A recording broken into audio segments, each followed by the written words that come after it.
দর্শক স্বাগত জানাচ্ছি চ্যানেল 24 এর সাপ্তাহিক আয়োজন বিভাগীয় খবরে।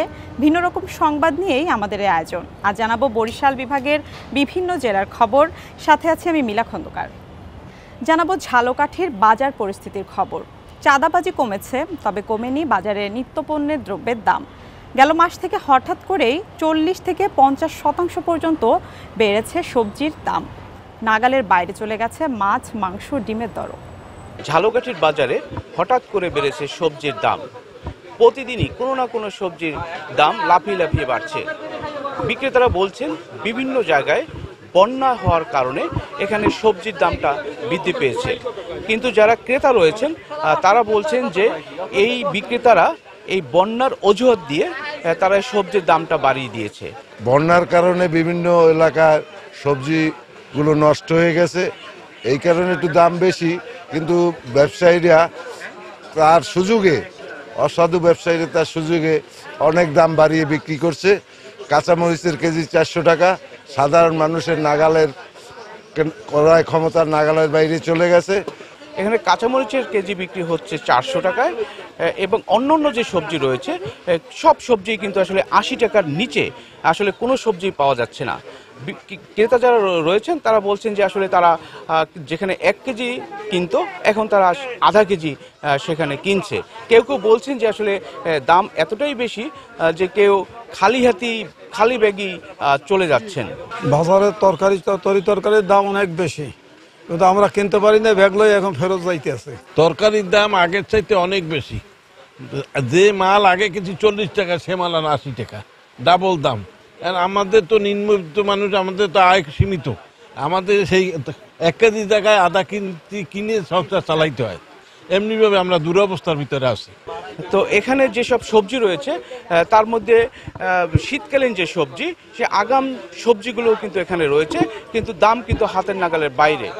তো এই শুনলেন আসলে সবজি বাজারের খবর। আমরা যাব এখন মাছ বাজারে, দেখি আমরা মাছ বাজারের কি অবস্থা, মাছের কি দাম। মাছের বাজার ঘুরে দেখলাম, মাছের দামও কিন্তু প্রচুর পরিমাণে রয়েছে। এখানে যারা ক্রেতা রয়েছেন, যে ক্রেতারা বলছেন যে আসলে দ্বিগুণ মাছের দাম রয়েছে। গত সপ্তাহে যে মাছের দাম ছিল 400 টাকা, সেই মাছের দাম আজকে 450 থেকে 500 টাকা কেজি।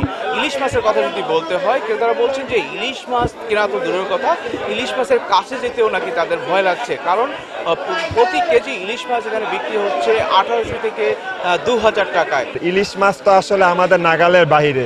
যারা মধ্যবিত্ত তারাও ইলিশ মাছ কেনা এখন খুব দুঃসাধ্য, কারণ 1 কেজি একটা ইলিশ মাছ 1700-1800 টাকা কেজি। ছোট ছোট ইলিশ মাছের কেজিও 550-600 টাকা, যেগুলো আসলে ঝাটকা, 100 গ্রাম 150 গ্রামের ওজন। এই জন্য জনজীবন খুব দুর্বিষহ। ক্রেতারা বলছেন যে আসলে এখানে যদি বাজার মনিটরিং করা না হয় তাহলে দিন দিন দাম কিন্তু আরও বৃদ্ধি পাবে। আর এখানে যারা মাছ ব্যবসায়ী রয়েছেন, সেই মাছ ব্যবসায়ীরা কিন্তু বলছেন যে আসলে মাছের সরবরাহ কম এবং নদীতে মাছ কম ধরা পড়ছে, যে কারণে মাছের দামটা একটু বেশি, এবং যখন সরবরাহ বৃদ্ধি পাবে তখন মাছের দাম আরও কমে যাবে বলে জানিয়েছে। মাছের দাম বেশি বলতে মাছ সরবরাহ কম হইতেছে, আস্তে আস্তে কম ধরা পড়তেছে কম। এরপর আমাদের বাজার আগে যেতে অনেক চওড়া দাম হইতেছে, তাতে মাছ আমরা অনেক কম পাইতেছি। যেহেতু আগে অনেক কম পাইছি, তার চেয়ে এখন একটু কম পাইতেছি। তো মাছ যদি আসা যাওয়া বেশি থাকে তাহলে দাম কমে যাইবে, মাছের দামও কমবে। যখন বেশি আসবে তখন মাছের দাম কমে যাইবে। এখন মাছ আমাদের দেখা যায় বাজারে দেখা যায় 2 মণ ঢুকতেছে, লাগে আমাদের 4 মণ, 2 মণ শর্ট হইতেছে। এর কারণে দেখা যায় তো এই মাছটার দাম বাড়িয়ে যেতেছে, ঠিক না? যেন আমাদের বাতি দিয়ে কেনা লাগে, আবার বাতি দিয়ে বেচা লাগে। আমরা কথা বলেছিলাম এখানে যারা মাছ বিক্রি করে তাদের সাথে, এবং যারা ক্রেতা রয়েছেন তাদের সাথে। তারা যেরকম জানিয়েছেন যে আসলে অতি দ্রুত এখানে বাজার মনিটরিং করা খুবই জরুরি। এই ছিল আমার কাছে ঝালকাঠি থেকে সর্বশেষ।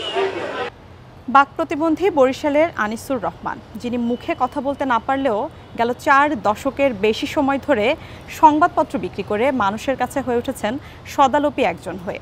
বিভিন্ন ক্রীড়া প্রতিযোগিতায় অংশ নিয়ে জিতেছেন 4 বার স্বর্ণপদক।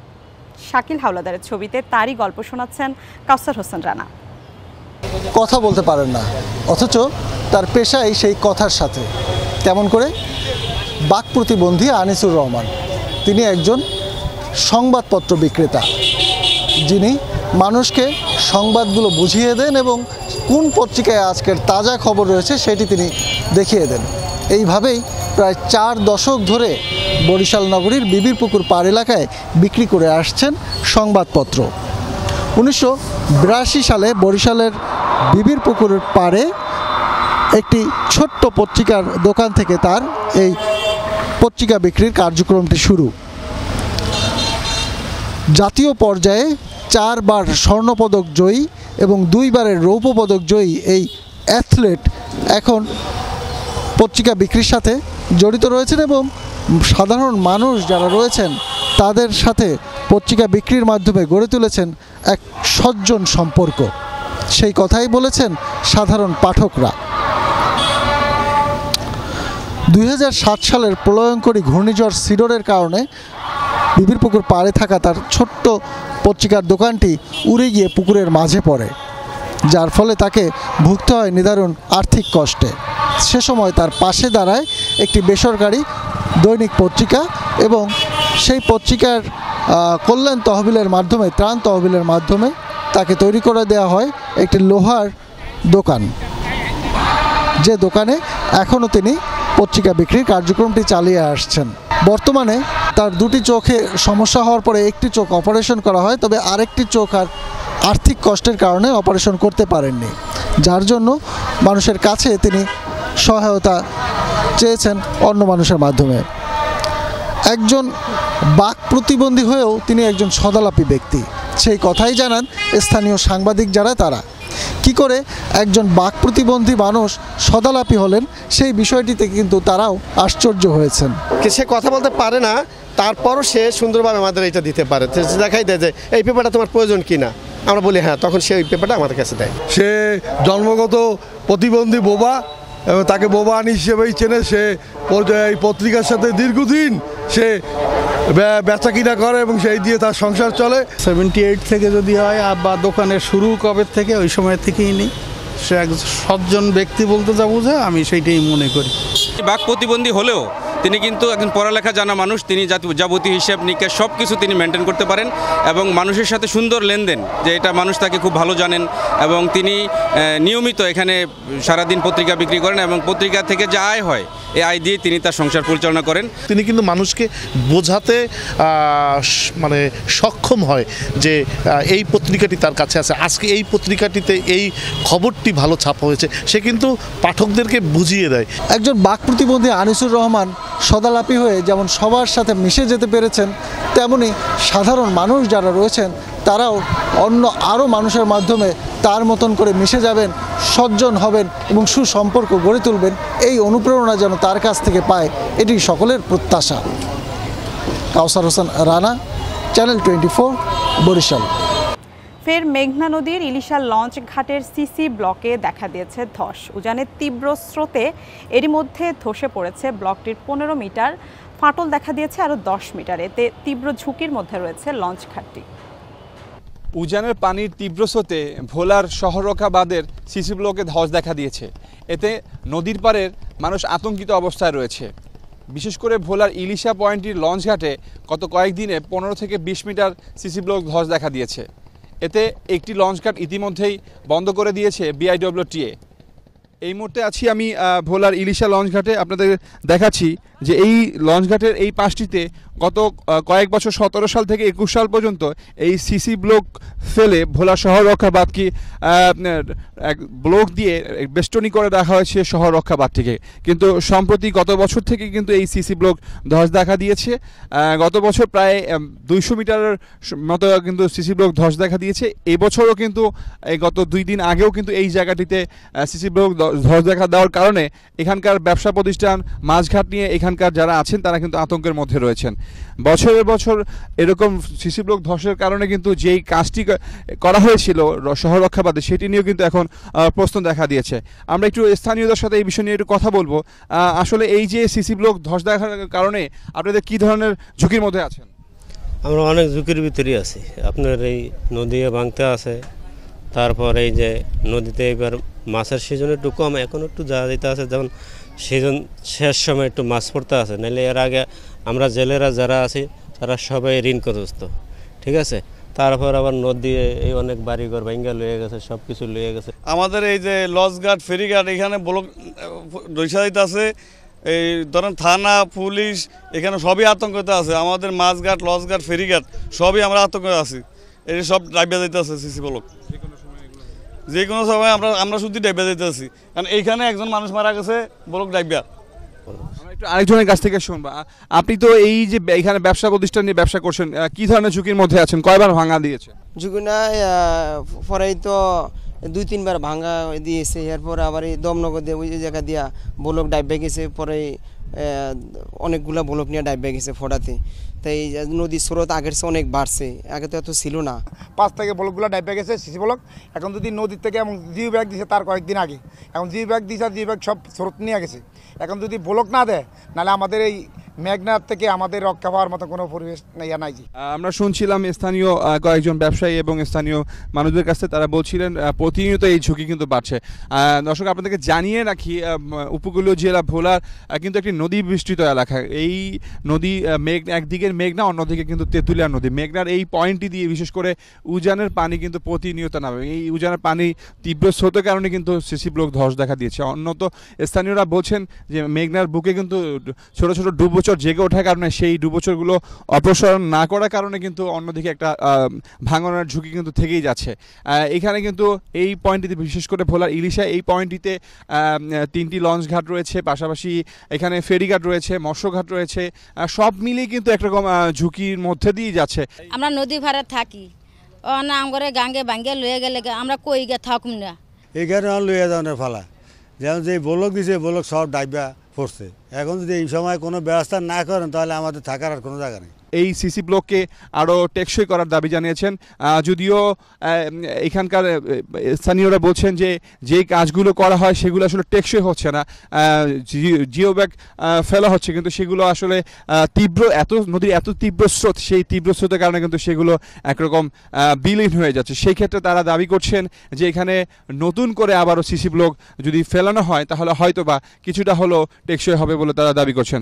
যদিও পানি উন্নয়ন বোর্ড বলছেন যে এই ভাঙন নিয়ে আসলে ঘাবড়ানোর কিছু নেই। দুটো করে সিসি ব্লক নদীতে লঞ্চ করেছে, আমরা সাথে সাথেই এলাকাটা পরিদর্শনের জন্য অফিসার গিয়েছেন এবং সার্ভে করেছে। আজকে ডিটেইল সার্ভে হবে। ইতিমধ্যে আমরা ঊর্ধ্বতন কর্তৃপক্ষের সাথে আলোচনা করেছি, তবে সার্ভে করে যতটুকু দেখলাম এটা আল্লাহর রহমতে এরকম কোনো সমস্যা নেই। তথাপিও আমরা ক্লোজ মনিটরিংয়ের মাধ্যমে কী করণীয় সেই ব্যবস্থা আমরা গ্রহণ করব।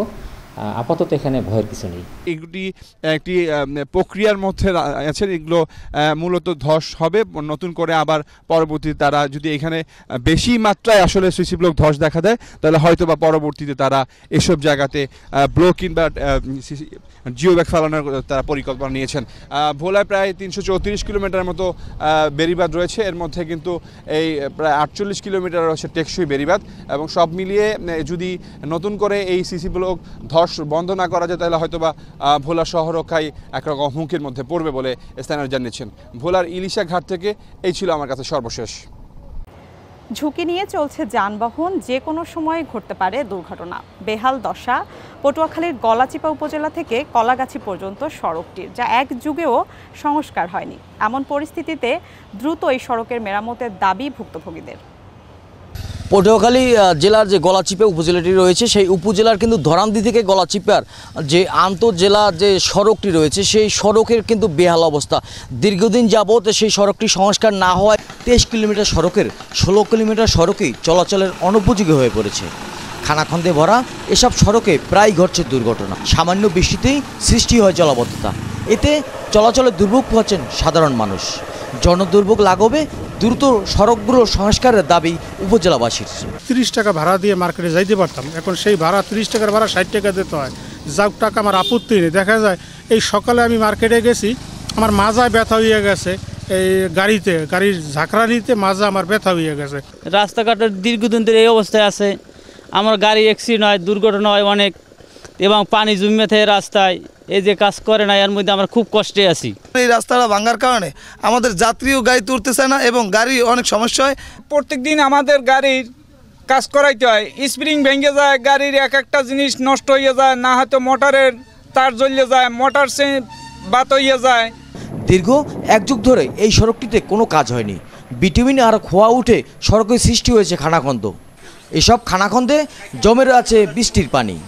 তাই ঝুঁকি নিয়ে চলছে যানবাহন, আর প্রতিনিয়ত ঘটছে ছোট বড় দুর্ঘটনা। এই সড়ক দিয়ে উপজেলার প্রায় 3 লক্ষ মানুষের যাতায়াত।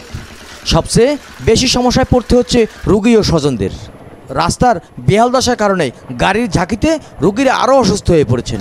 এই ভাঙ্গা রাস্তা দিয়ে যাইতে হলে খুব সমস্যা, মাজা ব্যথা হয়, বুক ব্যথা হয়। বিভিন্ন মানুষ বিভিন্নভাবে অ্যাক্সিডেন্ট হয় এবং অনেক গর্ভবতী মহিলারা এখান দিয়ে উপজেলা কমপ্লেক্সে যায়, তাদের বিভিন্নভাবে সমস্যা হয়। এই ভাঙ্গা রাস্তা দিয়ে অসুস্থ রোগীদের লইয়া নাম কাটাইয়ে বাড়ি যাইতে আছে, কি যে কষ্ট হইতে আছে আর কইতেরি না আর কথা। সড়ক মেরামতে দ্রুত পদক্ষেপ নেওয়ার কথা বলছে এলজিডির এই কর্মকর্তা। এই অর্থ বছরে আমরা 22 কোটি টাকার মতো বরাদ্দ পাইছি। তো ওই রাস্তাটা তৈরি করতে গেলে তার সিংহভাগ টাকা চলে যাবে। এই জন্য আমরা এই পটুয়াখালী জেলার জন্য কিছু মেইনটেনেন্সের প্রজেক্ট তৈরি হচ্ছে, যেটা আরসিআইপি, রিমেল, এই ধরনের 2টা নামে প্রজেক্ট তৈরি হচ্ছে। তো আমরা আরসিআইপি প্রজেক্টে এটা প্রস্তাবনা সদর দপ্তরে প্রেরণ করেছি। এটা অতি শীঘ্রই ইনশাল্লাহ কার্যক্রম শুরু হবে। এই সড়কে চলাচলকারী সাধারণ মানুষ ও স্থানীয়রা যত দ্রুত সম্ভব এই সড়কটি সংস্কার করে যান চলাচলের উপযোগী হোক, এমনটাই প্রত্যাশা গলাচিপাবাসীর। MK Rana, channel 24, Patuakhali.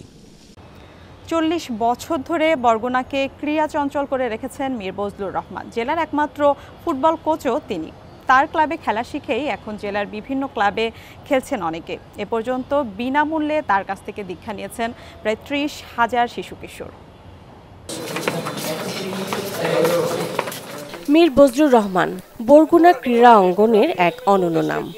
4 দশক ধরে নীরবে নিভৃতে অবৈতনিক ফুটবল কোচ হিসেবে কাজ করে যাচ্ছেন সুযোগ সুবিধা বঞ্চিত ও বিভিন্ন বয়সী শিশু কিশোরদের জন্য। বজলুর রহমানের পরিচালনায় বরগুনা ফুটবল একাডেমিতে এ পর্যন্ত 30,000 শিশু কিশোর দীক্ষা নিয়েছেন, যাদের অনেকে ঢাকা সহ বিভিন্ন বিভাগীয় শহরে ক্লাবে ফুটবল খেলেন এবং রেফারির দায়িত্ব পালন করছেন। এখান থেকে যে প্রতিভা নেই গ্রামগঞ্জে, এটা বলার অপেক্ষা রাখবে না।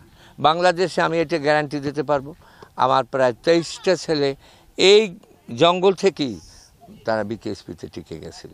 তারা বিভিন্ন ক্লাবে এখন খেলা করছে, আবার কেউ অজর ঝড়ায় ঝরে গেছে। বরগুনা জেলা দলের অবৈতনিক ফুটবল কোচ সহ বাংলাদেশ ফুটবল ফেডারেশন কাউন্সিলর, জেলা ক্রীড়া সংস্থার সহ সম্পাদক এবং ডিএফ এর সাধারণ সম্পাদক হিসেবে দায়িত্ব পালন করেন বজলুর রহমান। এছাড়া আঞ্চলিক ক্রীড়াঙ্গনে দায়িত্বশীল ভূমিকার জন্য দেশের বিভিন্ন ফেডারেশন থেকে প্রশংসিত হয়েছেন তিনি। ফুটবল যদি আগাতে হয়, এদেশকে দেশ থেকে দেশে জেলাওয়ারি খেলোয়াড় বেছে দীর্ঘমেয়াদী প্রশিক্ষণ দিতে হবে। এদেরকে হেভি ফুড দিতে হবে, ভারী খাদ্য না খাওয়াইলে ফুটবল খেলা খেলতে হবে না। ফুটবল খেলতে হলে তার তাগড়া হইতে হবে, তেজ থাকতে হইবে। ফুটবল এই ছোটো মোটো খেলা হবে না। তারপর আমার যে বয়স 80 ছুঁই এই মুহূর্তে তো মাঠে থাকার কথা না। এটা যতদিন আমার হাত পাও থাকবে ততদিন আমি মাঠে থাকবো। এখন তো পুরা ফিজিক্যাল পারিও না। একজন নির্লোভ পরোপকারী ক্রীড়া সংগঠককে রাষ্ট্রীয়ভাবে মূল্যায়নের দাবি খুদে ফুটবলারদের। এই বিকেএসপিতে এ যাবৎ 29 জনের মতো ভর্তি করছে। তারপরে আমাদের বড় বাইরে আছে, বসুন্ধরা কিংসে খেলছে, তারপরে ঢাকা আবাহনীতে, চট্টগ্রাম আবাহনীতে, অনেকে অনেক ভালো জায়গায় খেলছে। উনি না হলে এইটা হতো না। প্র্যাকটিস করানোর মতো এই একজন কোচ পেয়েছি আমি, অনেক ভালো। আমার যত আমার অভিজ্ঞতায় বলতেছি, আমার এই উপরে ওঠার পিছনে তিনি আমার অনেক সাহায্য করছেন। সে 12 মাস মাঠে থাকে। এই ধরনের আপনি বাংলাদেশে আর কোথাও মনে হয় এরকম বৃদ্ধ মানুষ মাঠে থাকে 12 মাস, এটা মনে হয় না কোথাও আর পাবেন। তা আমার অনুরোধ স্পোর্টস মিনিস্ট্রির কাছে যে আপনারা একটু খেয়াল দিবেন এই ধরনের লোকদের, যাতে ফুটবলে এগিয়ে যাবে। 1971 সালে মুক্তিযুদ্ধে অংশ নেন মীর বজলুর রহমান। 1972-এ বরিশাল BM কলেজ থেকে বিকম পাশ করেন তিনি। এ সময় নজরুল পাঠাগার অ্যান্ড ক্লাব এবং মোহামেডান স্পোর্টিং ক্লাব সহ বরিশাল জেলা দলের হয়ে টানা 20 বছর ফুটবল ও ভলিবল খেলেছেন। এছাড়া ফায়ার সার্ভিস, সাধারণ বীমা, শান্তিনগর স্পোর্টিং ক্লাব, ওয়ারি ক্লাব ও BRTC সহ অনেক ক্লাবের পেশাদার ফুটবলার হিসেবে দাপিয়ে বেরিয়েছেন রাজধানীর মাঠ। Desk report, channel 24। দর্শক, এই ছিল সাপ্তাহিক আয়োজন বিভাগীয় খবরে। আগামীতে ভিন্ন স্বাদ ও নতুন গল্প নিয়ে আবারও হাজির হব। সে পর্যন্ত আমাদের সাথেই থাকুন।